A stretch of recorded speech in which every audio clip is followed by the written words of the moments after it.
नमस्कार। चलिए आज एक तेज और दिलचस्प सफर पर निकलते हैं भारत के प्रशासनिक नक्शे को समझने के लिए। क्या ये बात पता है कि आज के भारत में पूरे 28 राज्य और 8 केंद्र शासित प्रदेश हैं? और हाँ, हर एक की अपनी एक राजधानी है जो उसकी पहचान है। तो सबसे पहले बात करते हैं राज्यों की। भारत, जैसा हम आज जानते हैं, वो 28 अलग अलग राज्यों से मिलकर बना है। हर राज्य की अपनी एक अलग सरकार है, अपनी अनोखी संस्कृति है और एक राजधानी है जो उस राज्य के लिए उसके दिल की तरह काम करती है। पर रुकिए, कहानी बस यहीं तक नहीं है। इन 28 राज्यों के अलावा हमारे पास 8 केंद्र शासित प्रदेश भी हैं। ये वो इलाके हैं जो सीधे केंद्र सरकार यानी दिल्ली से कंट्रोल किए जाते हैं। तो हमारा सफर कुछ इस तरह से आगे बढ़ेगा। हम भारत को अलग अलग हिस्सों में देखेंगे। शुरुआत करेंगे उत्तर और मध्य भारत से, फिर चलेंगे पश्चिम और दक्षिण की ओर। उसके बाद पूर्व और पूर्वोत्तर के राज्यों को जानेंगे और आखिर में केंद्र शासित प्रदेशों पर भी एक नजर डालेंगे। तो चलिए अपनी यात्रा की शुरुआत करते हैं भारत के दिल से, यानी कि उत्तर और मध्य भारत के विशाल मैदानों और ऐतिहासिक शहरों से। देखिए, उत्तर भारत में कुछ बहुत ही शानदार राजधानियां हैं। पहाड़ों में बसा हिमाचल प्रदेश का खूबसूरत शिमला है। उत्तराखंड की राजधानी देहरादून है। वहीं उत्तर प्रदेश की राजधानी है लखनऊ, जो अपनी तहजीब और नवाबी अंदाज के लिए मशहूर है। और भला राजस्थान की राजधानी जयपुर को कौन भूल सकता है, जिसे हम सब गुलाबी नगरी या पिंक सिटी के नाम से जानते हैं। अच्छा, यहाँ एक बहुत ही दिलचस्प बात है। चंडीगढ़ शहर एक बहुत ही अनोखा रोल निभाता है। ये सिर्फ पंजाब की ही नहीं, बल्कि पड़ोसी राज्य हरियाणा की भी राजधानी है। सोचिए, एक शहर और दो राज्यों की राजधानी। ये भारत की प्रशासनिक व्यवस्था का एक बहुत ही मजेदार उदाहरण है। अब उत्तर से थोड़ा नीचे मध्य भारत की ओर चलते हैं। यहाँ मध्य प्रदेश की राजधानी है भोपाल, जिसे झीलों का शहर भी कहते हैं।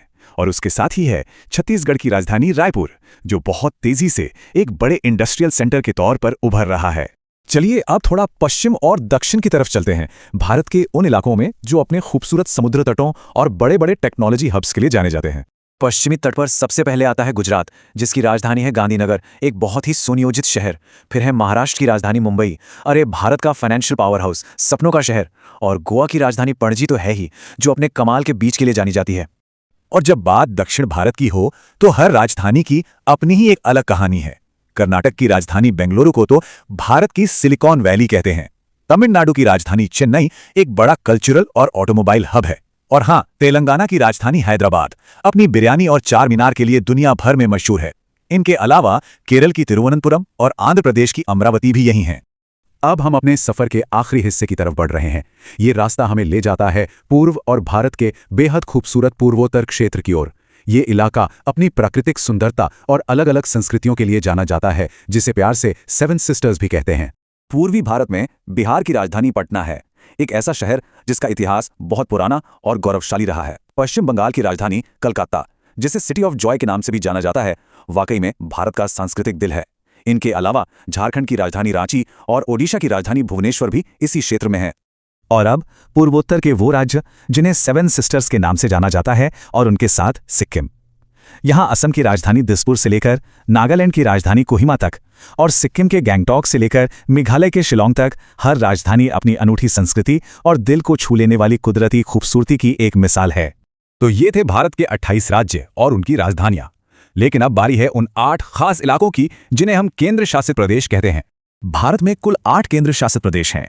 एक तरफ बर्फीले पहाड़ों वाला लद्दाख है, जिसकी राजधानी लेह है, तो दूसरी तरफ समुद्र के बीच बसे अंडमान और निकोबार की राजधानी पोर्ट ब्लेयर। इस लिस्ट में चंडीगढ़, पुदुचेरी, लक्षद्वीप और दमन भी शामिल हैं। और हाँ, एक और बात, भारत की अपनी राजधानी दिल्ली, वो भी एक केंद्र शासित प्रदेश ही है।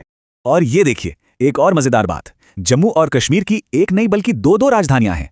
गर्मियों में सरकार का सारा कामकाज श्रीनगर से चलता है, और सर्दियों में जब वहां बर्फबारी बहुत बढ़ जाती है तो पूरी राजधानी जम्मू शिफ्ट हो जाती है। ये इस इलाके के मौसम को देखते हुए किया गया एक बहुत ही अनोखा इंतजाम है।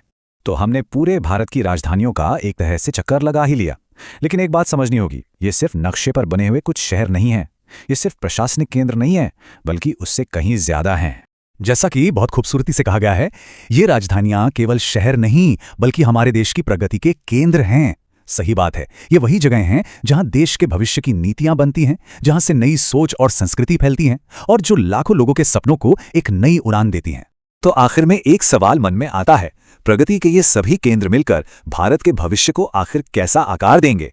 क्योंकि जैसे जैसे ये शहर आगे बढ़ेंगे, वैसे वैसे ही तो पूरे देश की तरक्की की कहानी भी आगे बढ़ेगी।